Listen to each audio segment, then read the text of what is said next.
All right, what is going on, everyone, and welcome back to Mets Weekly as we are live at this very moment on YouTube and on X to discuss the latest off-season news and rumors. Before we get into all of that, I want to remind everyone to subscribe to the Mets Weekly YouTube channel for new episodes of our regularly scheduled podcast, which are recorded live now every Friday at 7:30 p.m. Eastern Time. For those of you watching or listening on playback, you want to join the conversation in the future, make sure to turn on those post notifications to know when we go live, which includes live reaction shows to off-season moves, as well as updates on big fish free agents. We did that last year with Soto. Now we are doing it with Tucker, but they're only on our YouTube channel. Make sure to follow Mets Weekly on X and on TikTok for more content over there. Follow everyone individually. So at this current moment, we are at day 2 of Tuck Watch, is what we're calling it, because it is currently a play on the New York Rangers defensive system, also known as puck watching. So that's basically what we're going to go with. Either way, Andrew, you are here. You weren't here for day 1 of it. You were here in the chat making us laugh. Either way, you talked about Kyle Tucker a lot. We'll get into the new stuff. We'll discuss plenty of stuff that, can mean that he's going somewhere. However, you talked about Kyle Tucker last podcast episode, saying that you would prioritize him for an offensive fit in this lineup. It looks more likely and likely as the hours tick by.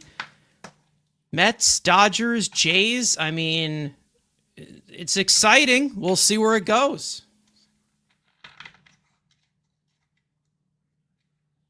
Yeah, I mean, again, we're seeing these big numbers on short-term deals, and again, that's the David Stearns way. Are we all getting our hopes extremely high? And yeah, am I playing into that? Of course.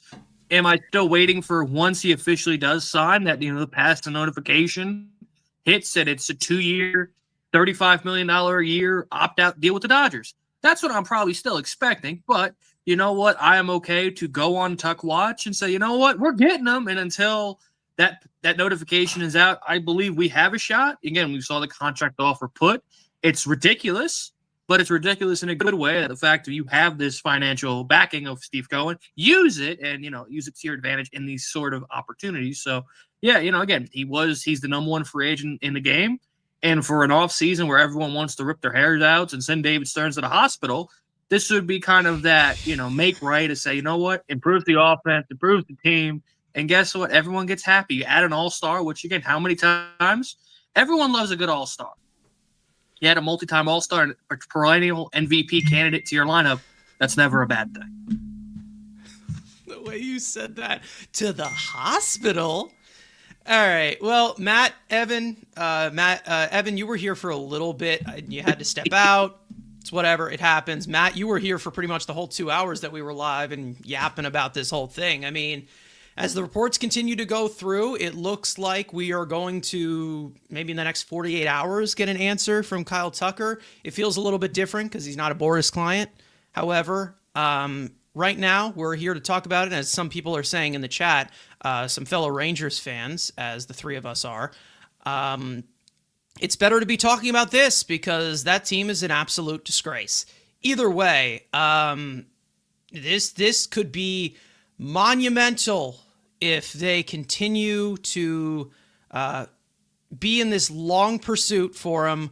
And as of right now, to be honest, I would say news-wise, good day for the Mets on the Tucker front. Like, we're getting some reports that the Mets are really, really serious about this, even in comparison to yesterday. Yeah, we'll see where it ends up going. It's nice to hear, though, that because when we heard that it was a 3-year offer, my first thought is if it takes a 4th year, then just do it at that point. So we've heard now that they went up to the 4th year, which is encouraging.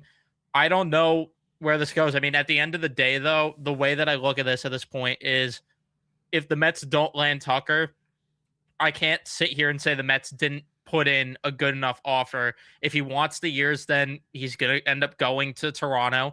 And if he wants to win a World Series, then he's going to go to LA. So that's just really what it comes down to, is what his preference is. I could try to, sit here, convince everyone why it makes sense for each scenario. For the long-term deal with the lockout, you get more guaranteed money over the long term, and you don't know what it's going to be like with the financial climate out of the lockout.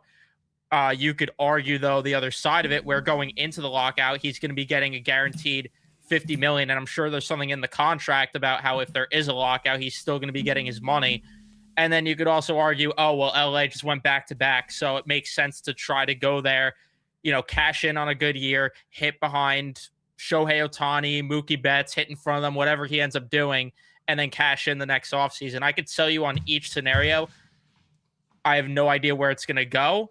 But at the end of the day, I at least am happy to hear that the Mets are making a strong enough push. And it just shows that, for all the people that are giving up on Stearns and Cohen and saying that, they care about the casino, this and that, and they don't care about next season, which I know is insane to say because, Pete Alonso's gone. So how dare me defend them? But at the end of the day, there's going to be a backup plan, which is what I said when I was here briefly yesterday. And, we'll see what ends up happening. I do share the sentiment where a lot of people are saying in the chat they're skeptical and think the Mets are being used.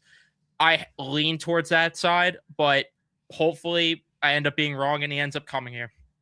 Yeah, I mean, worst case scenario, the Mets put their best front foot forward, obviously, because you offer $50 million a year, obviously, to a player.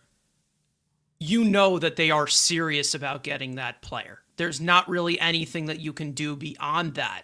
And they're going above and beyond compared to what I was expecting even from yesterday. Matt, you were here for the stream yesterday, and we were talking about how if you need to do a fourth year, do a fourth year if you're already up to $50 million AAV. I mean, if you're already this deep into it, you might as well finish the job. And I mean, as of right now, $50 million a year, we don't know what the entire details of it. There might be opt-outs in it. We'll get into some of the reports of, what we have been discussing and what we've been seeing on social media. But I mean, as of right now, you got to feel good about it as a Mets fan, even if they don't end up getting him. And I understand there's no consolation prize here, but they are making an effort to build this team. It just has to be on the right players. And that's pretty much what the mindset is right now. Yeah, I mean, look, it's been we've definitely waited now for a while. Obviously, we got the big news drop yesterday about the Mets offering multiple type of contracts. Like I said, we got the Will Salmon article. Then we had Robert Murray come out and say the Mets have offered a $50 million AAV. Nothing really happened into last night, other than we also got the news from Ken Rosenthal, which stated that that Tucker might ultimately decide where he's going either this week or even at latest next week. But even then, like with his birthday on Saturday, maybe we might even see him, just sign this week. Hopefully maybe tonight, because I just kind of want to get this over and done with. I don't want to keep, waiting and then doing these live streams. I just want to get it over with tonight, whether he comes to the Mets or he comes to the Blue Jays. But look, for me, I'm fairly confident we can land Kyle Tucker. And to me, I think the most encouraging thing, it's like kind of what we've gone over and like even we discussed on yesterday's stream, is that the Mets they're pretty much throwing everything they possibly can at Kyle Tucker without giving out crazy long-term years like the Blue Jays are, because we haven't gotten like a 100% confirmation what sort of contract the Blue Jays have offered. We just know that they're offering more years than the Mets. Probably my guess right now, if they're just offering a base deal, probably somewhere around 7. I don't know what their willingness would be to go towards 8 or 9. And like I said, because there's even plenty of comments in the chat saying that the Mets are being used for leverage and that, he's eventually pick the Blue Jays. He just wants to get to that number. But to be honest, and we even got that report from Ken Rosenthal where, and again, I don't know if this is 100% true, if it's maybe just a negotiation tactic, but he stated that he's not sure how far the Blue Jays are willing to go for a guy like Tucker. And, just building off like what we were saying yesterday about, if the Mets want to get this done, we do want to see them maybe go a step a little further, and we were more talking about the fourth year. And I know even like on Ibby today when he was doing his live stream until Let's Do His Part, make sure you guys check them out. He had Keith Radd on today, and Keith was basically saying, because he was there at the meetings yesterday at Citi Field where David Stearns was doing his press conference and talking to the media. I just want to jump in. We got a tweet from Mike Puma that they are now expecting that the Tucker decision won't come until at least Thursday. No, okay, that's nice. All right. But yeah, no, just like, yeah, I mean, but yeah, just kind of finish off what I was saying. Like, Keith Radd's getting the impression that the Mets are kind of, sort of willing to do whatever it takes to get him. Now, if they're willing to go another year, maybe include more opt-outs, we'll see. But, I'm fairly confident that I think that the Mets have a good chance at landing Kyle Tucker. It's just like what Evan said. It's down to, what he really wants. Does he want the years? Then he'll pick the Blue Jays. Does he want a better shot winning a World Series? He'll pick the Dodgers. But if he wants more money up front and with a chance of hitting the open market next year, obviously he'll pick the Mets offer. It's just, we'll see what happens. Yeah, I mean, there's so many different avenues you can go by, because I do think that even through all of these three, there's advantages everywhere, and each of them have their own advantages. We talked about how the Mets have a lot of familiarity with Kyle Tucker, with some of the coaches that they had brought in from Houston when Kyle Tucker was with Houston, obviously before getting traded to the Cubs. Now, listen, it is okay to be skeptical. I still am on that skeptical point of it. I think that the Mets are in the top two. I don't know who number one is. I don't know who that other team is. But I do think that the Mets are in the top two just because of, by default, them offering $50 million a year, which is not something that you see lightly. Now, we'll get into, obviously, the debates of if this is a good fit for one team or this or that. But as for some of you guys in the chat, I want to pop some of you guys up. BBA saying that I'm not confident what's taking so long. I mean, it is a big decision. Let's just say that. I mean, it's a lot of money. It's probably $200 million in every single facet whatsoever. So we'll see. I think that a decision will be made at one point. Daniel in the chat saying happy Wednesday. I think Barry saying, why would we be so confident? He wants years. If he wants years, he would have taken the Blue Jays offer already. I mean, and if he ends up doing it, saying that we're definitely being used for leverage, it's possible. I mean, we know that Steve Cohen has the deep pockets to do so. It's happened, but the Mets have also outbid guys before, and they have been able to win those biddings. They have not had success with that possibly happening. However, they have been able to flex the wallet when it is worth it, and Kyle Tucker is one of the best players in all of baseball. It's a little bit different compared to the Soto situation. Roger saying that I'm worried about we are being used, only the Mets offer being leaked by the agent. That is one thing. That is really one factor that you can point out, obviously. I will say that Kyle Tucker obviously is not a Boris client, so we're not really used to these types of tactics. I'm not sure who he is represented by. I don't know if you guys can tell me which one he is. However, I do think this is a little bit different of a situation where we're just kind of up in the dark at this current moment, and we know who has the advantage and who doesn't. And if it becomes a factor, it becomes a factor. Who knows? Daniel saying, I'm not giving up on Stearns. I gave up on the mainstream Met reports, caused they don't have a clue what is going on. Very possible. And then also, these are the top 1% free agents. I mean, we didn't see the Mets attached to, Devin Williams as much, even though he had that connection to them in, him in Milwaukee. Luke Weaver was just fan speculation. We didn't see anything about Polanco. We didn't see anything about Nimmo getting traded. We did see that one passing report, but we didn't think it was completely possible, and they did that right away. So we didn't really know. And again, we'll see where all of that ends up again. But I think that the top 1% maybe is kind of a due diligence to fans to know where these guys are going because they're setting the market. However, this is also not a Boris client. There's so many different factors. I was going to jump in and say the only silver lining about any of this, I mean, it doesn't really mean much, but he's represented by the same agent Kyle Schwarber is.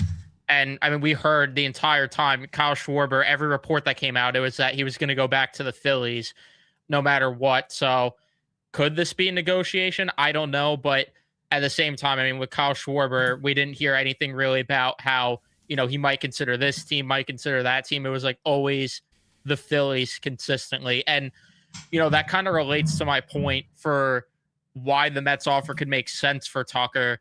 You have to imagine that, his agent's pointing to that situation saying, you could still get a good deal at 32 years old. You don't have to settle for the Blue Jays long-term contract. You could take your $50 million AAV for 3 or 4 years, and then at age 31, 32, you could still get up to 30 to 40 million AAV on another long-term deal, 4 or 5 year deal. So he'd make more money by the end of it. Yeah, I mean, listen, we'll see. And listen, if this is going to a 4-year deal, that's $200 million on the table you can get. No matter what, you'll get more possibly guaranteed money that'll be right in front of you. We'll see where all of this ends up. But again, it's not like the Mets are just completely bowing out of the race here. And if they are being used as a leverage piece, maybe they are. And there's maybe another direction where they go in if he gets a short-term deal or a long-term deal with Bellinger, or they're going to try and do other things. They're going to look at the trade market. They still have a starter that they're possibly going to pursue. There's still other things that they could possibly do. But when they saw a market like this land into their lap, you might as well use the advantage of Steve Cohen's wallet to get that top 1% on a short-term deal. We'll see where that ends up. Barry's saying, why do you feel good? It's been 40 years since 1986. Listen, I'm saying you have to feel good about the Mets' mindset of willing to pursue guys as long as it goes to a certain extent that they are comfortable going with. And again, it's more of the fact that they are looking at this in a smart way. Because again, are you going $50 million a year or even $40 million a year to a guy like Cody Bellinger? No.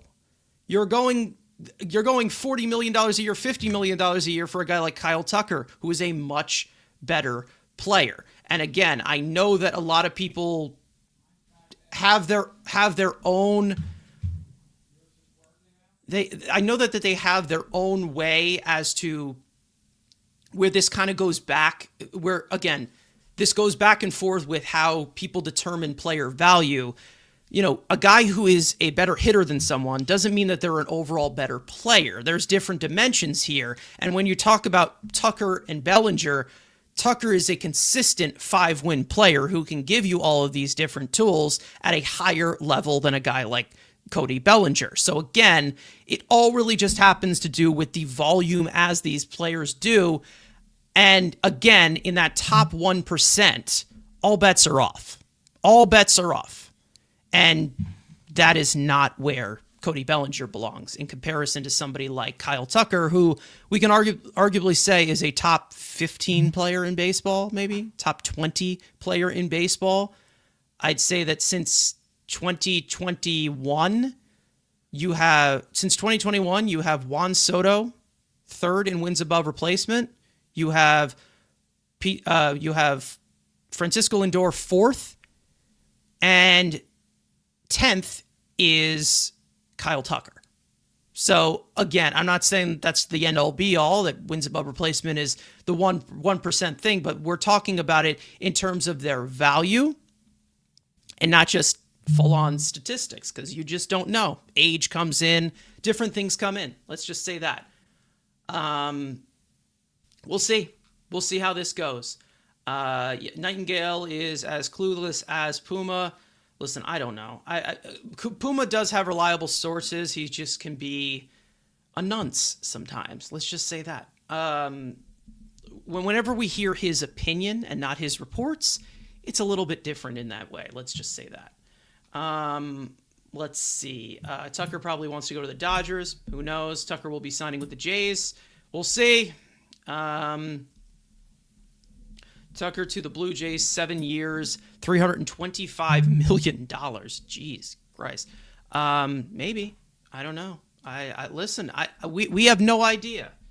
But we know that we are in the top 3 right now. Top 3.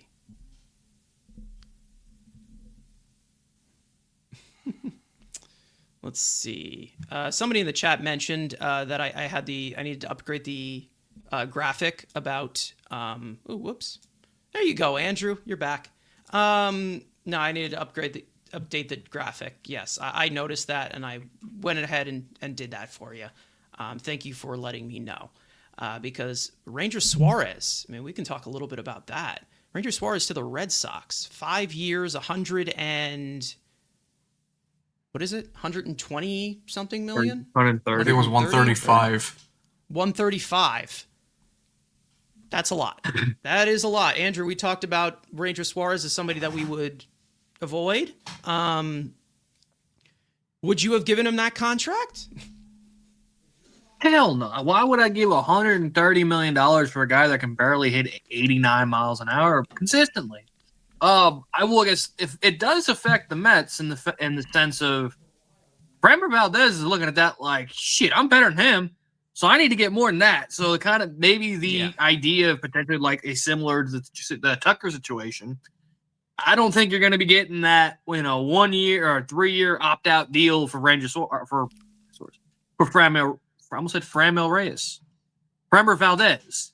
I think that ship has now sailed with this Suarez deal. So, again, the Red Sox just seem to be doing anything. I mean, again, they don't sign Bregman and they take their Bregman money and sign him. I guess they're banking on their kids, and I guess Red Sox fans aren't losing their shit of, oh my God, they're gonna have to play Marcelo Meyer now. Unlike some certain franchise that everyone hates the children. So again, it affects the Mets in a sense if you are on Team Framber. Well, the Mets hate the children because they got rid of Pete Alonso. No, they hate Cheetos. It's a difference. But again, overall, does it really affect the Mets in the sense it's the weekend of the Phillies? And if you are on the person who wants Framber Valdez, that contract maybe puts a little doubt that maybe David Stern is going that way. We'll see. Again, I don't know what the advantages look like on every single side, but we have talked about the certain details as to why Kyle Tucker would go to a certain team or compared to the Dodgers. We'll just touch on this for a split second here. I advise the Garden to cook. I advise them to continue cooking. That's what we do. Even though that was our situation.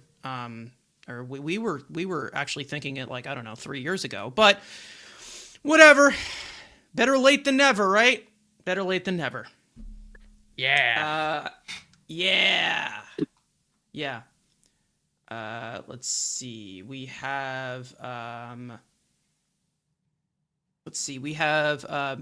Mayaguez in the chat saying that if the Mets fail to sign Tucker, they should try to sign Cody Bellinger. I think that's probably the pivot that we all expect. But there's also a thought from Cody Bellinger that he wants 7 years. That's a Boris client there. So again, I ain't going to that length for him. No. I don't see him aging well whatsoever. And again, I'm not willing to go. Run prevention? I mean, Stern's been out here crying about run prevention. He hasn't made any run prevention moves. I mean, what he a fraud. got you Marcus Semien. Can't even. He got you Marcus Semien. He can't play defense. And he got rid of the gerbil. Anyways, shut up. Jeez. Anyways. Right. I'd sign Zach Gallen or trade for Freddie Peralta. Freddie Peralta is probably more likely. Zach Gallen I don't see happening because it's likely you need to give up like a first round pick for him. Yeah. if you end up signing him, or is it like second round, fifth round, and also like international pool money, which I don't think the Mets are going to go for. In terms of Zach Allen, who had his best year 2 years ago, like he's far from the he can bounce back type of bet, which I don't think is going to end up happening. So same goes for Ranger Suarez. I mean, he had a qualifying offer attached to him, so the Red Sox will be giving up be giving up a draft pick to the Phillies.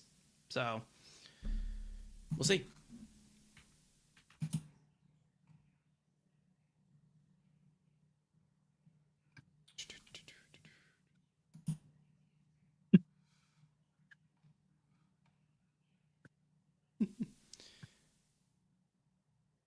Finally, Mets fans are going to understand that Stearns is a genius and he knows what he's doing.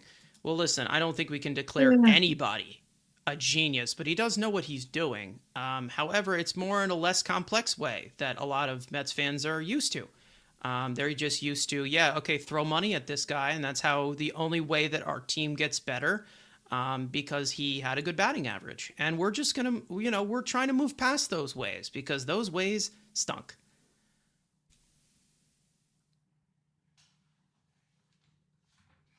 Let's see. Well. All right. Thursday is just 3.5 hours away. Technically, that is true. That is 100% true. So maybe he signs at midnight. I don't know. Probably not. We'll see. Mets will get Peralta. I mean, there's talks about that. It all depends on how the Tucker sweepstakes ends here. For what we're going to do for the next podcast, we'll definitely talk a little bit about Freddie Peralta, what it may take. I actually coined a idea on Twitter today and asked you guys because I was just having fun while we were waiting for Tucker. And I guess we can go over it now if you guys want to. I had a idea.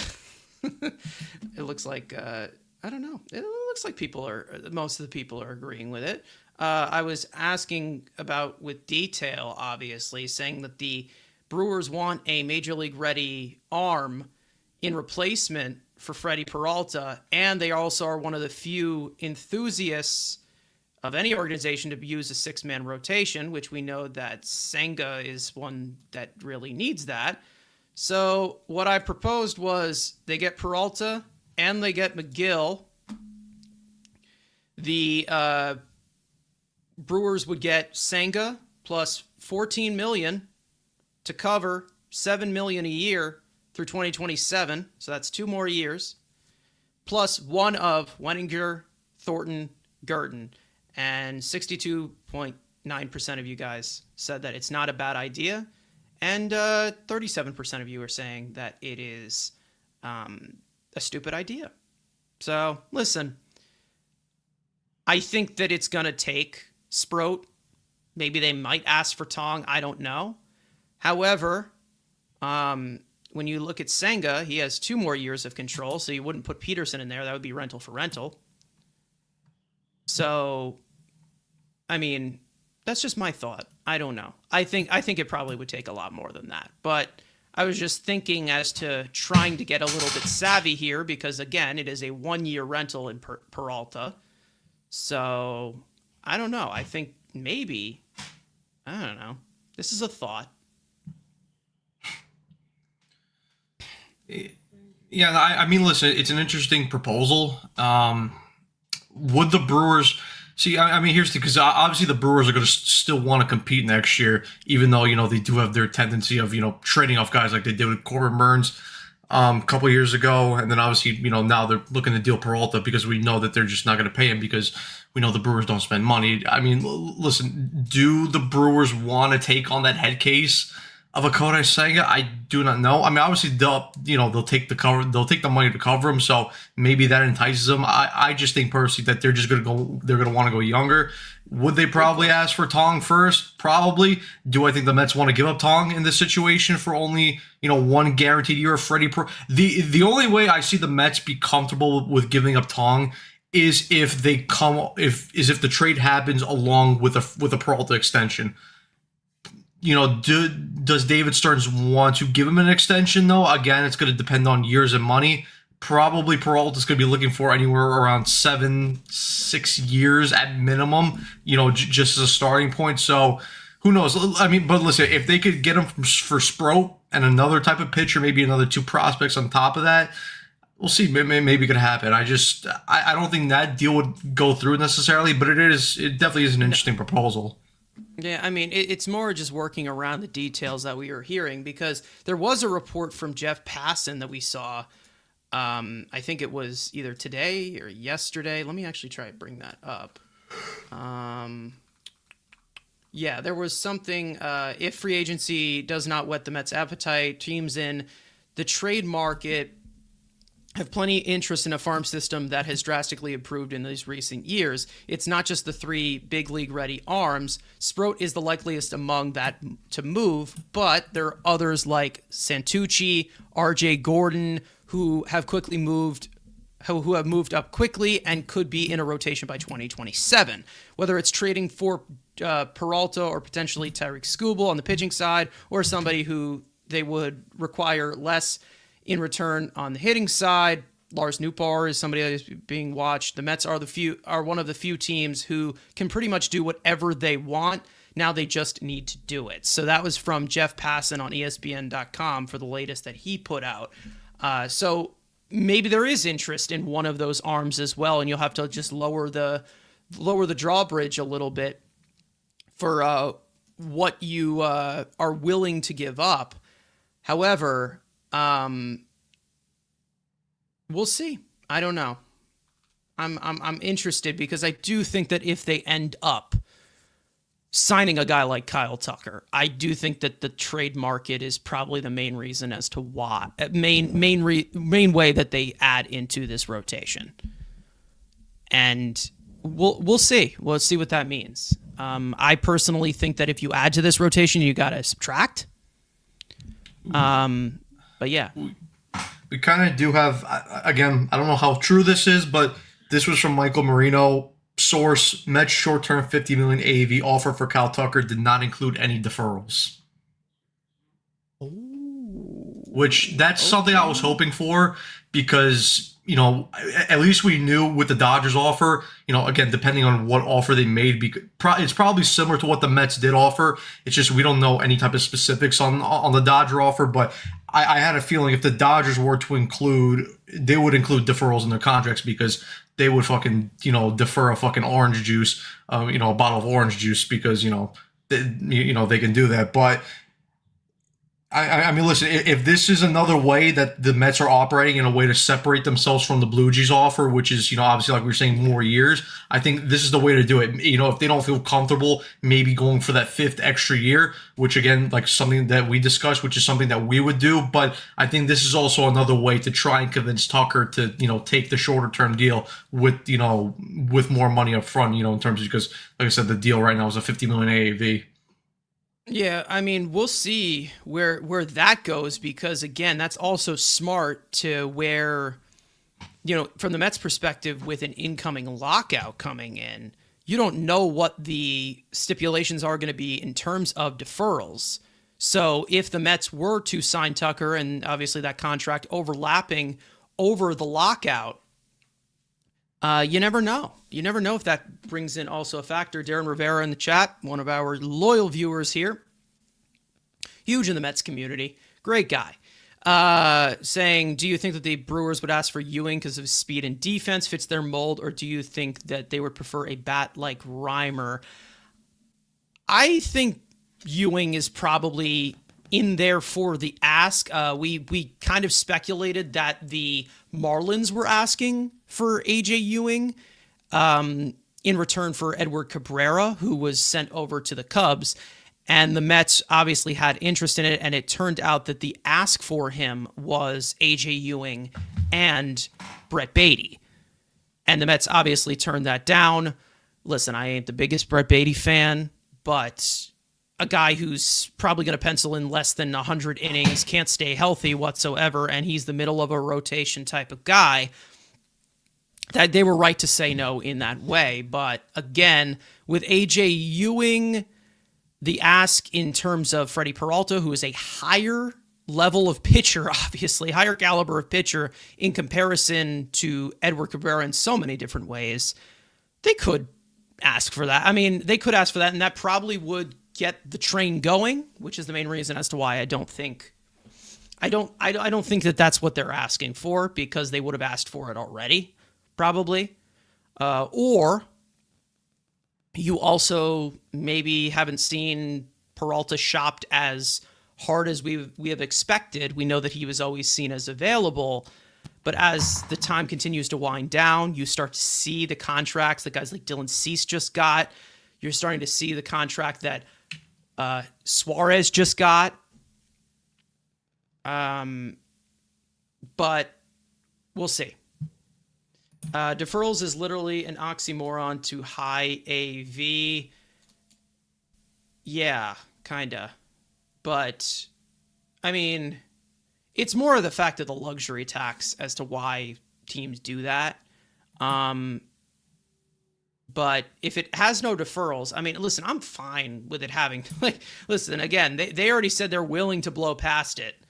They're willing to blow past it because, again, I don't care what the AAV of any contract is if you're pursuing a top 1% guy like this, because again, I don't think I only care about how you lock it down for the term. And the term that is seemed to be what the Mets are pursuing at is either 3 or 4 years, which is going to be the prime of Kyle Tucker's career. So I don't care what AAV it is, because, again, there's no real penalty as of right now. Maybe there is a different penalty after the lockout, which maybe they put into consideration. However, I'm pretty sure after the 2026 season, the Mets do have a decent amount of money coming off either way, which it'll probably be likely Clay Holmes will opt out. David Peterson will likely be gone. You have one more year of Manaea. You have one more year of Senga. You also, I think, would lose... Who else would be a free agent the next year? I forget. Hold on. There's plenty of 2027 free agents for the Mets, I'm pretty sure. Yeah, Sanga's a free agent. I know Holmes may even be a free agent after next year, depending on what he does with his option. Yeah. Yeah. You'll also probably, Rayleigh will probably be gone, even though I would bring him back no matter what, because he's a true American. Minter will be gone. Yeah, and then you'll also have McNeil's money off and Montas's money off too. So, so again, you still have that flexibility, even with paying $50 million to both Tucker and Soto, and then also the contract that Francisco Lindor obviously has through 2031. So, yeah. I mean, look. For me, I don't think anyone should care what the AAV number is. In terms of how high it goes. Because I mean, even if it's like 60 million, which I don't think it's going to get there, because I just don't see it happening. But people shouldn't care because one, first of all, listen. If best case scenario happens, Kyle Tucker signs here, he has a great year. And let's say the Mets have like a really good run, like let's just say they get to the NLCS or the World Series. I mean, listen, you never know if they're gonna, because at that point Tucker would opt out, and then he probably would want another long-term deal. Now, whether the Mets would then go after him again and offer him another long-term deal, that remains to be seen. I guess it would just depends on how he would kind of fix. I mean, he would like mesh with the clubhouse and stuff, and how he would get along with the guys, and how he ultimately handles New York and the pressure of New York. But I mean, listen, if everything goes well, Kyle Tucker may only be here for 1 year, but you know what? I'm willing to take that risk. And also, like we said, like like, and we It's talked also about hard this. to turn down $50 million. Yeah. Like it's hard to just keep that like it really is, obviously. And if he ends up doing it, I mean, you don't even know where maybe you don't even know where Bench is going to be at that current moment. Yeah. Maybe he's a contributor. I don't know. And then maybe they'll move on from there, but you just never know. Yeah, I mean, and this is the thing that we also talked about yesterday. Like I talked about how during the negotiations, I would have at least wanted him for 2 years. So like, let's say if you're doing like a 3-4 year deal, you would have him here. You would have him for a minimum of 2 years, and then give him the opt out after year two. But and this is something like we also talk about, like with next season being ultimately being a lockout, and you don't have any certainty that there's going to be baseball next year. For me, listen, just give me the 1 year guaranteed of him being here, and then like I said, we'll go on from there. Whatever happens, if like I said, he opts out, if he wants to come back, cool. We'll try to negotiate a contract. But if he gets a better offer from another team next year after he opts out, then listen, it is what it is. Thank you for your time, but ultimately, I just think, and again, this goes hand in hand with what Keith Rad was saying. It certainly feels like the Mets are trying to do whatever it takes to get Tucker, at least within the realms that they're comfortable going to. Because obviously, they're not going to go 6-7 years like the Blue Jays are doing. But obviously, with the deferrals,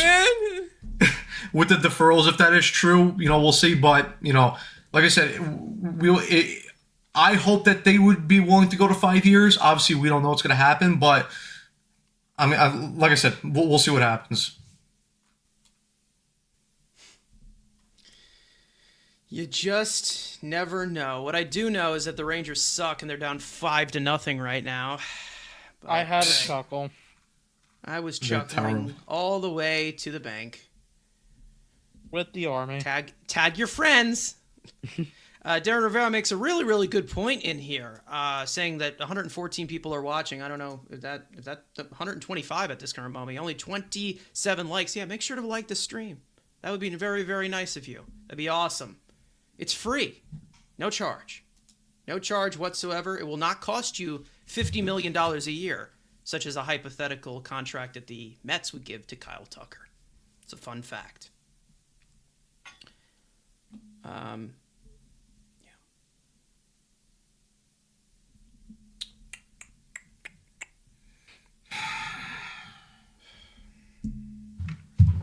I really want to say some bad things about this team right now, but I can't because they're live. Maybe we'll hop on a midnight stream on Ranger Central. Do a fucking, because we know that Tucker's not going to be announced until tomorrow, so it's like, might as well, right? I hate that this shit's dragging another day. I fucking hate it. I don't know. To me though, it's weird because I feel that the longer this drags on, the more advantage the Mets have per se. Because again, it's like if Tucker really wants the years, I felt that he would have took him by now from the Blue Jays. So again, like Carson said earlier, it's a big decision because I mean, listen, he's still getting paid a shit ton of money, whatever contract he decides to go with, but. Like I said, if it was just a gone guaranteed conclusion that he just wants the years, I feel like he would have picked the Blue Jays already. And I don't know, maybe present day perspective, it's like, oh, do I want $45 million a year or do I want $50 million a year? It's like, wow, what a decision to make. What a tough decision to make, But again, that's all just the part of the negotiations. All the conditions, those are details that are needed. I think that the Mets do have a decent chance. I'm not going to call them the clear favorites here at all. But we'll see. And we have Ibby in the chat here, who just got done with his show. They just had Keith Rad on their show. I'm actually going to watch that later because I was not able to watch it live. However, he is still very confident, and we all know that Ibby is a big Kyle Tucker guy. So if Ibby's confident, and people believe in Ibby, there's a chain reaction there. Because that's the Let's see. Because that's the weird thing. Like, because I mean, everyone's gonna connect this and try to compare it to the Soto thing. I mean, this and the Soto thing is so much different because we knew Soto was going to the highest bidder, like no matter what, because he's a Boris guy. This is just it's all down to what Tucker wants and how he wants the contract to be structured. And we gotta wait. We gotta wait to see. Yeah, Daniel Caps saying, never understood why fans care so much about the money, especially Mets fans. We had the Wilpon, the coupon as the owner, no reason to care. I think there's a reason to care if it is for the wrong player and the certain value that you think you're going to get. Like I'd say that the in context type of situation, you know that Kyle Tucker, 29 years old, typically his prime maybe lasts for 5 more years, 5, 6 more years, 6, 7 years. You never know. But it's all really the fact of how do the Mets, view this market, and how the Mets do view this market. I don't think that they've overplayed their hand at all. Except the Edwin Diaz situation. I do think that they overplayed their hand in that way. But I think that they know the market good enough. And then again, Edwin Diaz, another piece of detail. It's a reliever, like this is a different markets and everything. But again, we'll see. Ebby saying Keith said it best. The confidence that Stearns showed to the media yesterday paints the picture that they are dug in on this player and they won't allow themselves to lose. Very possible. You never know. You just never know. Who knows? I just wonder how much more they're willing to give if they have to get the stung. Like, does it take more money? Do they go to a 5th year? Like, I just wonder what it takes to get it done. I don't know.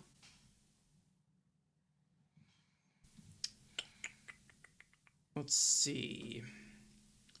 Mets have gotten their heart broken so many times. Could this is another situation where let's hope not. I mean, listen, I think that when the Mets have tried to flex their financial flexibility, most of the time they have won. Max Scherzer, Justin Verlander, Juan Soto.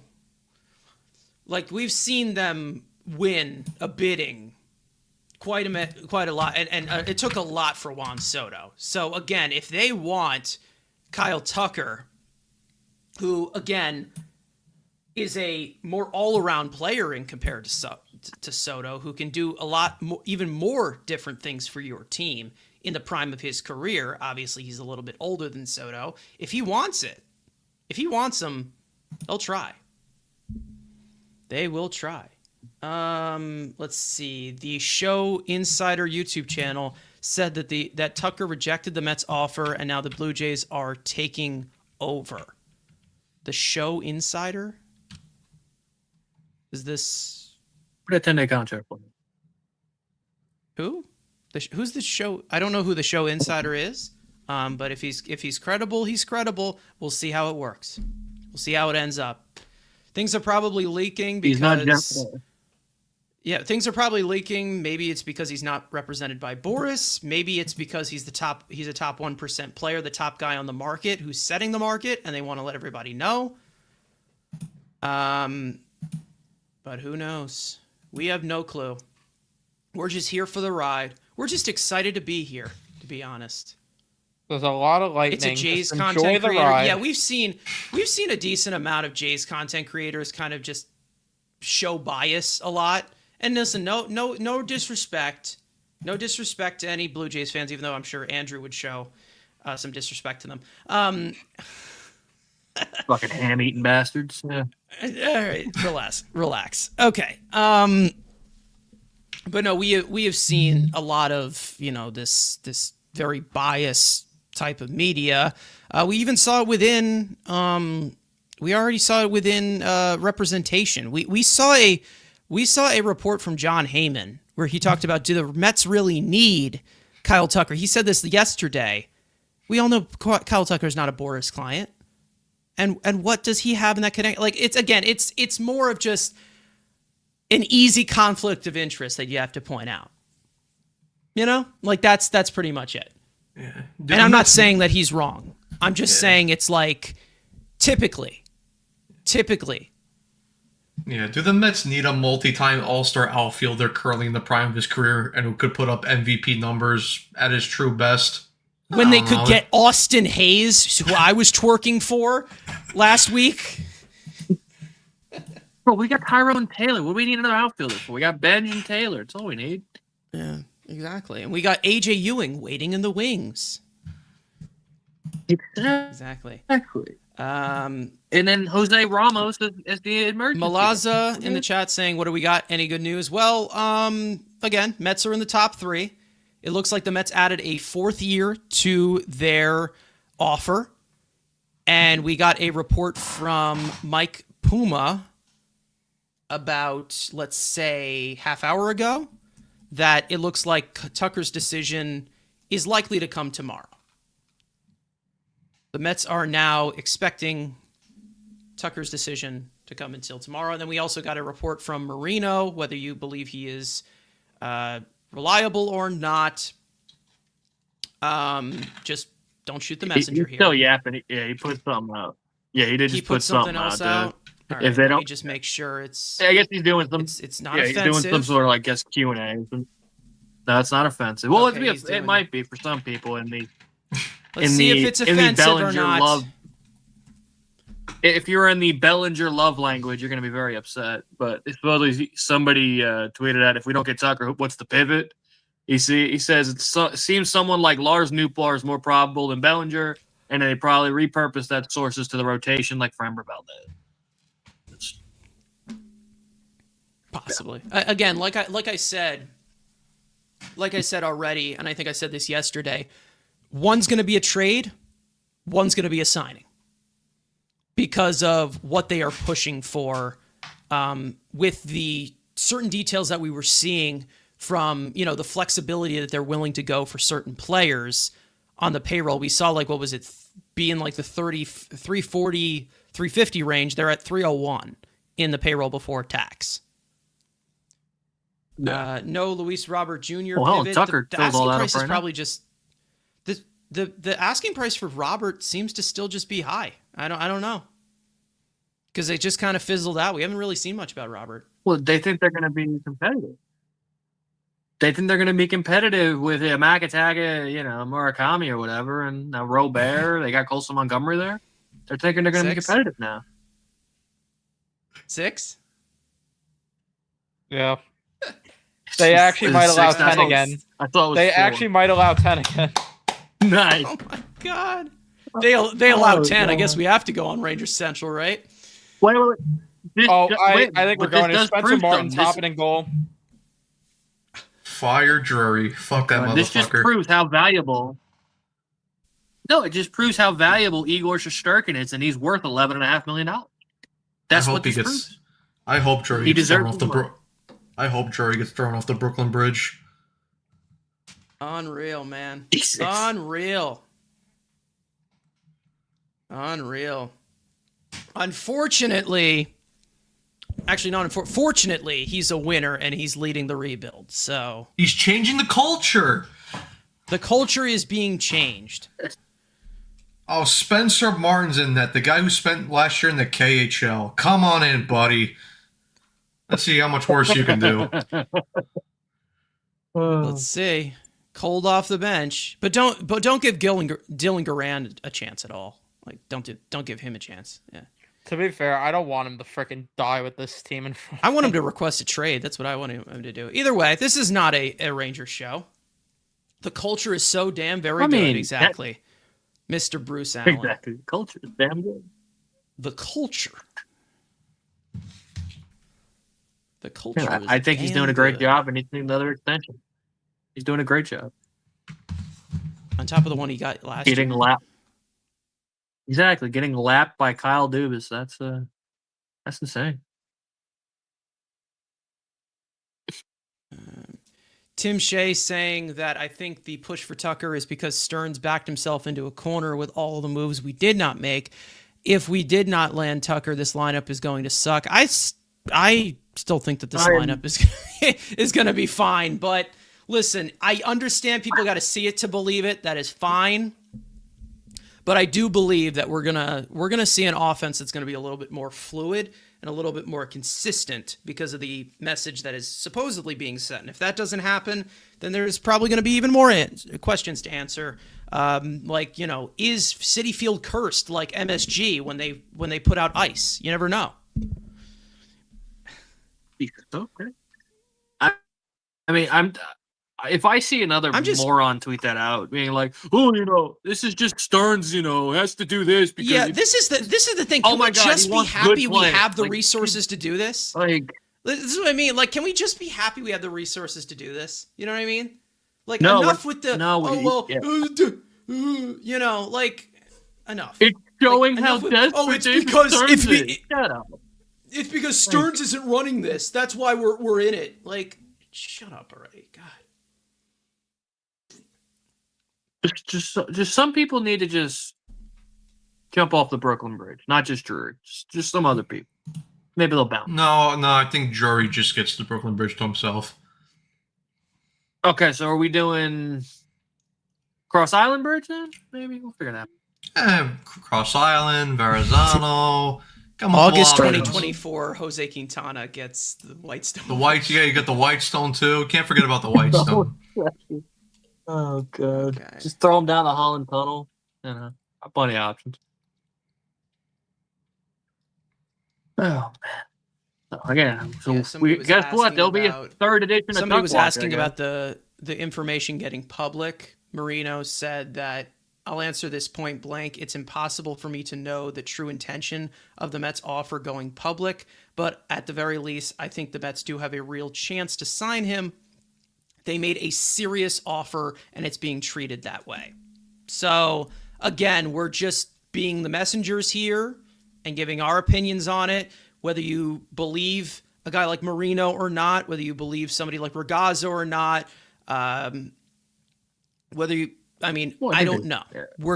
We are just putting the message out. That's it.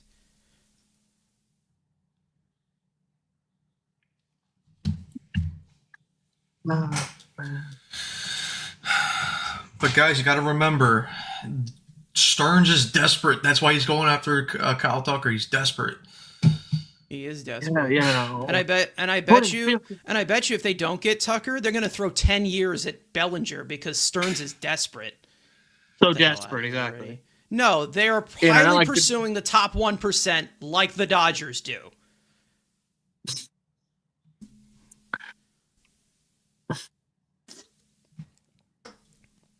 They've already said that they're confident with the team they have already right now. So maybe they know something that we don't. Or maybe he's a fraud and a disgrace to New York City. And he should get the hell out of here. Shot out of a cannon, you know? Just put him in one of those Mario Party cannons and shoot him out of New York City.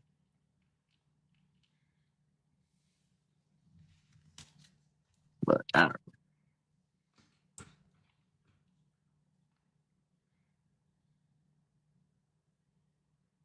But is there anything else? Marino doing that little Q&A. Is there anything else interesting in that time? Talking about Stearns like he's even part of the negotiations. He is. He is part of the negotiations. See, I can't stand this fucking narrative. President of baseball operations. He's the president of baseball operations, people. He gets paid $10 million a year. Do you really just think that he's sitting outside licking the windows while these negotiations are going on? Like, this is insane. Oh my God. It's like it's we like get it. Everybody doesn't like Stearns. We get it. He's awful. He's terrible. God. It's like do I think the offseason was a success so far? There's been things that I haven't agreed with, but I think that they've helped the team. I mean, they killed the Cheeto Bears, so I'm kind of happy. They murdered Cheetos, so I'm okay. Everything else is gravy now.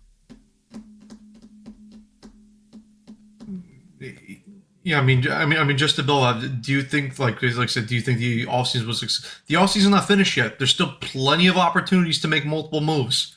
There's still a ton of starting pitchers out there. Whether you go through the free agent market, I know Ranger Suarez signed today, but to be honest, looking at that contract, I had no interest in signing Ranger Suarez to that deal. Framber Valdez is still out there, but like I said, just going based off of what Suarez got, I would imagine Valdez is now looking for a similar type deal, which again, we know that David Stearns is not going to go for, but you can still trade for a guy like Freddie Peralta. There is options out there, and again, like they're still trying to land Kyle Tucker, so we'll see what happens. Saying, I don't hate Stearns, but he has to prove it this season. My thoughts, and that's fine, 100% fine. It's the people that are sitting here and saying conspiracy theories like, oh, this guy doesn't match up with this guy politically, and that's why we got rid of him. Like, shut up. You're an idiot.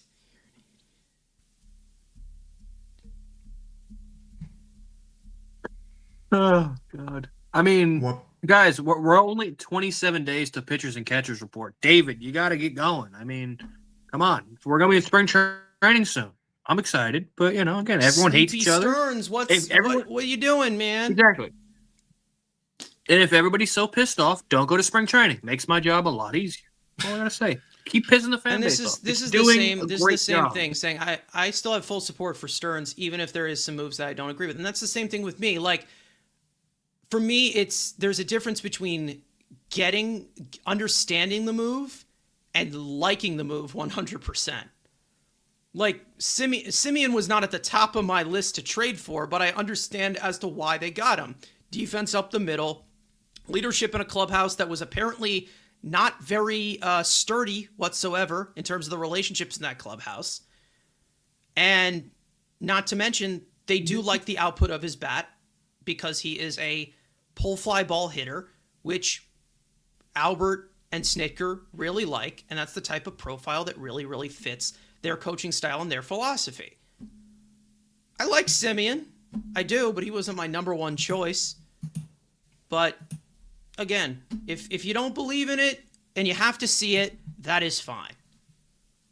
But enough we got to stop making this bullshit up that this team was broken up because Stearns didn't like this guy politically, or he's a cheap guy and he doesn't want to pay all of these guys. This team failed for 7 years with this group. Maybe that's why. They broke them up because they lost and they failed. And in professional sports, there is accountability. And guess what? When there isn't accountability, that's how you end up like the New York Rangers. And nobody wants to end up like the New York Rangers. And the New York Rangers right now, if you want to end up like the New York Rangers, that's fine. They're losing 6-0. So if that's what you want to end up doing, that's fine. No one is saying this is completely perfect and Stearns is the number one perfection. He's number one perfection because he's messed up. Every GM messes up. But if you understand the thought process, you won't get yourself so worked up. But everyone wants to just go 0 or 100 on everything. That's what we call New York media. That's how it's always been. But he got rid of my favorite player. What am I going to do with my giant fat-headed If I win a World Series with a girl? bunch of convicted felons, I'm fine with it. I don't care if I win it with Pete Alonso, all right? We don't give a shit. We get it. You're a Raiders fan. We understand. You love criminals. There's a difference. Some people have higher standard of people. Well, but it's true, right? It's been 40 years since they won a World Series.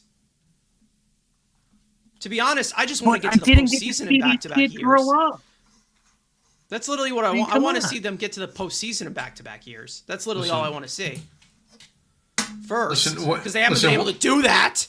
When you've only made the playoffs back-to-back years as a franchise in 60 years and haven't won a World Series in 40 years, you don't get to pick and choose who's on your team when you win a World Series. You put the best damn 40 guys or 26 guys you can on a roster, make sure they fit well, and boom, there you go. It's not about, oh, this guy's my favorite player, this guy's my favorite player. No, it's about, do they fit the system? Do they fit the mold of how you want to build your team? And if not, then they can go. Simple as that. Well, I don't know. Because that's how you end up with JT Miller on your team, and no one fucking likes JT Miller, right? No one likes JT Miller.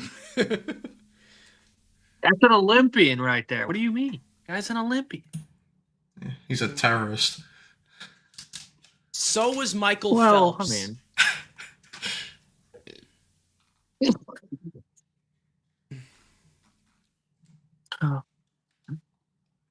can there at least be some sort of nugget just draft before we get off here? Like, can we get like a little chicken nugget, something?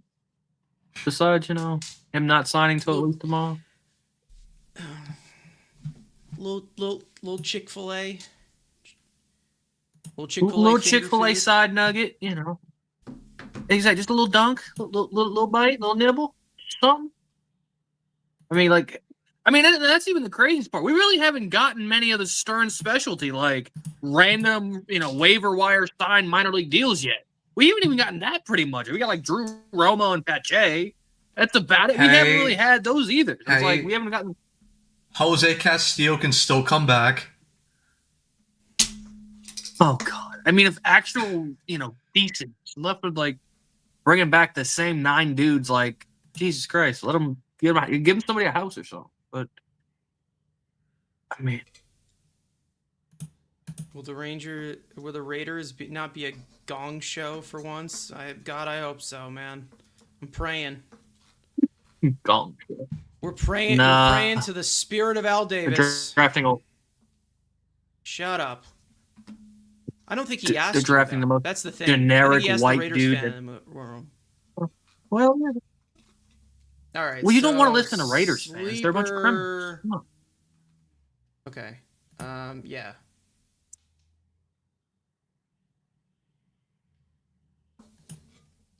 Gabe Perreault scored. We're back, guys. We're back.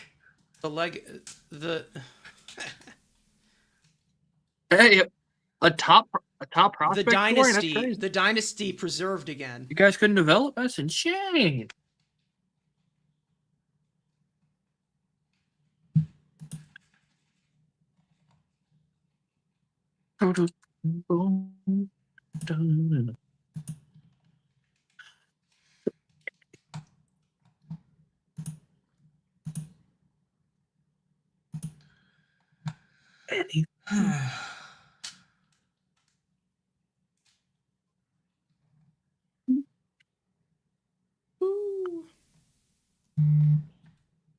At least Ryan Weathers is out of the division.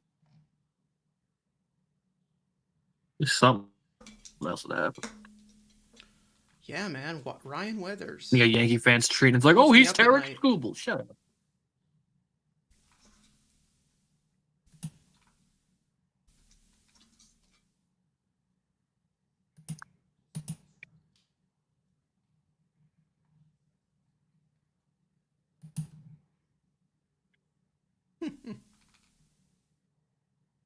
Or any something. Yeah, we're probably not gonna get anything. Yeah. Yep. So we'll just go to episode 3 tomorrow, and then hopefully something tomorrow. Since Mike Puma's got all the know. I guess so. Yeah.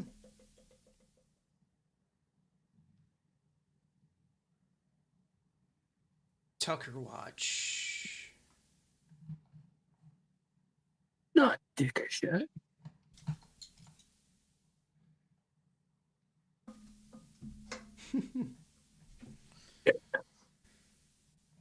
The flying dog. Unreal.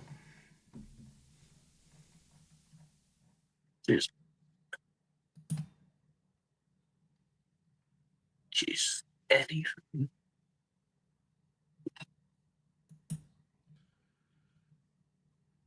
Yeah, I think that pretty much closed it up.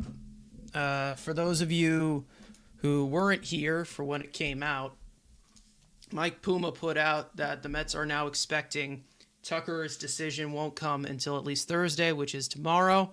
So I guess we'll end it off there with this, because it doesn't look like we're getting any updates. So I guess we will see tomorrow where he ends up. Within the next 48 hours, we will go live for it. And either way, Mets are in high pursuit of Kyle Tucker. They have now, let's see, offered 4 years, $50 million AAV. And we'll see. So that's the latest. That is the second stream of Tuck Watch, is what we're calling it. Either way, we're going to end it off here. Thank you guys so much for watching. Hope you guys enjoyed the conversation. For those of you watching or listening and want to, on playback, you want to join the conversation live in the future, make sure to subscribe to the Mets Weekly YouTube channel. Turn on those post notifications to know when we go live, including our usual podcast that goes out, that is recorded live Friday at 7:30 p.m. Eastern Time. Follow Mets Weekly on X and on TikTok. Follow all of us individually. Thank you to Evan and Matt from Mets Central for joining us along the way. And finally, let's go Mets. Let's get Kyle Tucker. I hope so. This would be awesome. And for the next news, we will see you guys next time.